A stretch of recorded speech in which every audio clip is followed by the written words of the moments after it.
When MSNBC didn't take Donald Trump's victory speech the night that he won the Iowa caucus, I said on radio that it was a mistake and that it set a bad precedent. If you're a media outlet, you can't talk about the 2024 election a year in advance, hype the Iowa caucus, interrupt programming for the night, engage a panel, show the votes coming in on a big map, and then not give the victor his just due. It's like carrying the Super Bowl and then deciding to dip out of the presentation of the Lombardi Trophy because you don't like who won the game. And carried to its logical conclusion, I said, this censorship would mean not taking his acceptance speech at the Republican National Convention or his inaugural address should he win the election.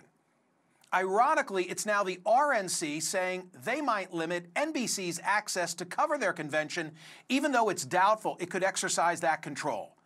And now Trump is getting the political benefit of the brouhaha, notwithstanding that he instigated McDaniel's firing from the RNC. The hard question remains how to cover Donald Trump and his supporters. Ignoring or disrespecting the presumptive GOP candidate and his base, I think, is a mistake. It won't diminish their cause nor make them go away. The grievances that gave rise to Trump's election in 2016 will still be with us when he's gone. Global migratory shifts, immigration battles, changing demographics, and the corresponding belief of some that they've been forgotten amidst all this change will outlive Trump's political career. Remember, Brexit preceded his election. Better to engage the beliefs of the 45% or so who stand ready to vote for Trump again. They deserve a seat at the table. Of course, no one's views should be aired without challenge. That's a journalist's responsibility. And I said much the same a year ago when many objected to CNN hosting Trump for a town hall. How could every other candidate but the leader be offered a town hall, I asked. And Caitlin Collins did a terrific job in peppering the former president with questions. Giving this constituency the cold shoulder only strengthens them. It emboldens claims of bias and gives other networks something that they can run on a loop. It reminds me of the fallout after the New York Times published a controversial essay by Republican Senator Tom Cotton in the aftermath of the George Floyd riots. 2 days later, the paper said that it should never have been published. Editor James Bennett lost his job as a result. I don't agree with Cotton, but I defended his right to be heard. Same with Ronna McDaniel, who wasn't just any Republican, she was the head of the RNC. I'm not advocating for her personally. I'm advocating for balance. And I'd be a hypocrite if I didn't say so today. After all, I'm the guy who time and again has responded to your social media complaints in real time after any number of guests that I've hosted that some of you don't like. You remember Matt Gaetz, the very week that he played a pivotal role fighting the election of House Speaker Kevin McCarthy? Or RFK Jr., Vivek Ramaswamy, and Dean Phillips right after each announced their candidacies? John Eastman, the former Trump lawyer now facing disbarment, has been my guest here discussing his role in the January 6th rally. Doctors Scott Atlas and Jay Bhattacharya from Stanford both spoke to me here about herd immunity in the context of COVID. Even January 6th's QAnon shaman after he got out of jail and announced he was running for Congress. I could continue. Sean Spicer, Kellyanne Conway, Carrie Lake, Roger Waters, they've all been my guest. Congressman, to drain the swamp in the Ukraine. I've read all the texts. The texts make it very clear that we weren't even going to give the guy a meeting unless he was first prepared to investigate the Bidens. The ability to do something about it. Well, that was the issue. That didn't happen. Why not take the win? Because if you don't, it looks like Trump is now acting like Nixon or John Connally on Reagan's behalf to just try and save the win for himself. Why don't you say that? And why didn't Trump say that in the statement Michael, last night? That's what I haven't heard. Stop. It sounds like you're not even taking ownership that you never should have walked through that door. You know, there were so many others that I invited who you probably wouldn't have liked, but many don't accept the invitation. And you know why they turned me down? In part because they do a calculus as to how many primary voters will be watching a particular network. And if they're a Republican, they think their time is better spent on Fox. And it's a vicious cycle. If more would accept an invitation like mine, then their base audience might feel more welcome in tuning in. I've said since my first show here on CNN 10 years ago, this tribalism among elected officials and polarization in the media. It's killed civility and made compromise the new C word. And you know what else? It's boring.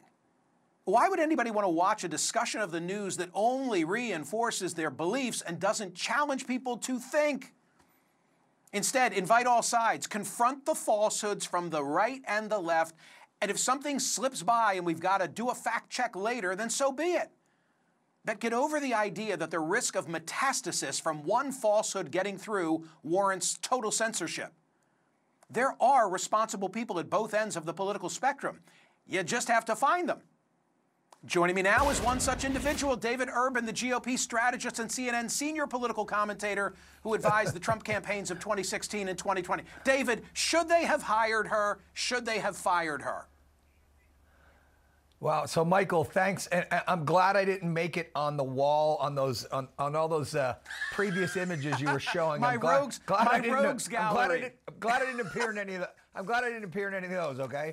So listen, your point is well taken, and not to blow sunshine here, but this is the best show on television because of what you do, of the people you have, the various divergent viewpoints you have on. And look, you challenge people. When Ronna McDaniel showed up on Meet the Press, I thought Kristen Welker did a good job of kind of challenging her and pushing back on some of the things she believed in or she espoused previously. I don't know if she believed in them, but she had espoused them previously. So to your first question, should they have hired her? Well, listen, it depends on what their goal was. If their goal was to have a divergent viewpoint on their otherwise left-leaning network, then yes, they should have hired her.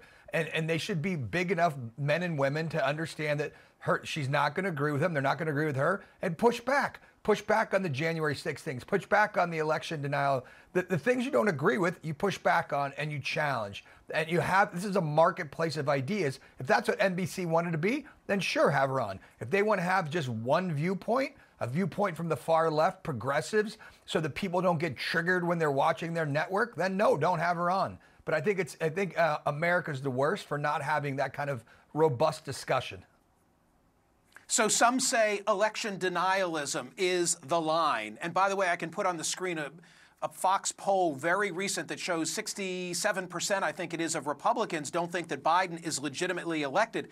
So if you say, well, you can come on and be a Republican, but you can't advance the idea that Biden is illegitimate from his election of 2020, now you've excluded 2/3 of Republicans. How do you wrestle with that, David? Yeah, that's tough. Look, I mean, do I think that Joe Biden won the election? Absolutely. Do I think that, there's gradations to that, right? Do I think that Democrats had changed the law in lots of states because of COVID and they played the game better? They're better at absentee ballots. They're better at mail-in. They're better at, lots of things like that. Sure. And Republicans were flat-footed and we lost. And so do they believe that, do some Republicans believe the Democrats kind of gamed the system? Yeah, that's something different, I think, than saying, he was not duly elected. Listen, we heard that, Michael, you go play the tape, the RNC's got like a half-hour tape of after 2016 of Hillary Clinton and others saying that Donald Trump was not a legitimate president.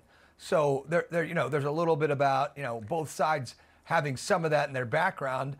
So you could pick and choose, the vignettes as you'd like. But again, push back. If you don't like what Ronna McDaniel says, push back. Or then just don't have her at all and have this monolithic progressive network where it's just groupthink and you just get an echo chamber of the MAGA hating crowd 24/7.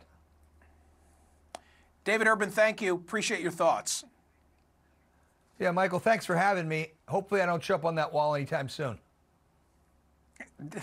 Joining me now is Frank Sesno. He's the Emmy Award-winning journalist who served as Washington bureau chief, White House correspondent, and anchor here at CNN, and for more than a decade was the director of the School of Media and Public Affairs at George Washington University. Frank is also the author of Ask More, The Power of Questions to Open Doors, Uncover Solutions, and Spark Change. Frank, welcome back. The big picture issue seems to be, how do you cover Trump? How do you give voice to his supporters? Your thoughts? the question. It is the most difficult question, but you do it just as you say. You ask the questions, you ask the tough questions, and you don't need to relitigate every time you interview everybody whether the election was stolen or not last time. There are a ton of other issues that are motivating voters, motivating the Trump base, and that Donald Trump and people, candidates in both parties are out talking about. There are ways of focusing on those things too. And to your point, the fundamental point, you can't ignore half of the country away. That's not responsible. It certainly isn't journalism. So engaging them, engaging the questions, engaging the toughest issues, and asking tough questions for credible responses, pushing back when people spin or if they lie, doing the fact checks. These are the things that we do as journalists and the things that citizens have a responsibility to understand. How could NBC have handled this differently? They could have shopped around the Ronna McDaniel hire before they did it, much more internally. Some of the people who spoke out publicly were blindsided when she was hired, and so they had an on-air insurrection. That's unbelievable. Okay, it's also a huge failure of management and leadership within the organization. You don't do something like that and spring that on people.